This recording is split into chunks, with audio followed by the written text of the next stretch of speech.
আপনাদেরকে রিলেশন করে বিয়ে নাকি পারিবারিক ভাবে? দুটোই একটু যদি আমাদেরকে একটু স্মৃতিটা শেয়ার করতেন।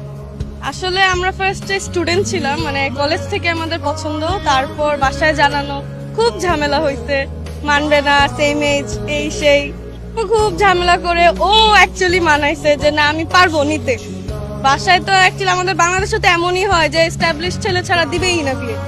এখন স্টুডেন্ট কিভাবে বিয়ে দেওয়া হয়, ও বলছে যে না আমি পারবো। ওর একটাই কথা ছিল আমার মালিহাকে লাগবে, মানে আমার নাম মালিহা, বলছে আমার মালিহাকে লাগবে আর আমি পারবো।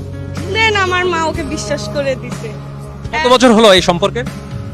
আমাদের 1 বছর পূর্ণ হয়েছে বিয়ে। কি মনে হয় উনি এখনো পর্যন্ত আপনার সম্পর্কে ভালোবাসার পরিপূর্ণতা দিতে পেরেছেন, মানে কি মনে হয়? হ্যাঁ অবশ্যই পারছে।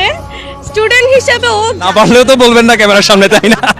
না স্টুডেন্ট হিসেবে ও যা করতেছে যেটা সত্যি কথা, এখন যদি আমার আরো ফ্রেন্ডসরা থাকতো ওরা বলতো যে অনেক করতেছে, অনেক। তো আলহামদুলিল্লাহ। আসলে এটার কোনো মিনিং নাই। এটা একটা ভালো লাগা থেকেও হতে পারে বা কোনো একটা পার্টিকুলার জিনিস থেকেও হতে পারে যে না আসলে এই ব্যাপারটা আমার তার ভিতরে খুব বেশি ভালো লেগেছে বা হচ্ছে তার ব্যাপারটা আমার সাথে থাকতে ভালো লাগে। তো এক একজনের কাছে মিনিংটা এক এক রকম। যেমন আমার মিসেসের কথা যদি বলি, তার সাথে আমার সময় স্পেন্ড করতে ভালো লাগে, বা একটা হচ্ছে পার্টিকুলার জিনিস হয়তো তার কোনো কিছু আমার কাছে ভালো লাগে, হয়তো কখনো প্রকাশ করি বা কখনো প্রকাশ করা হয় না।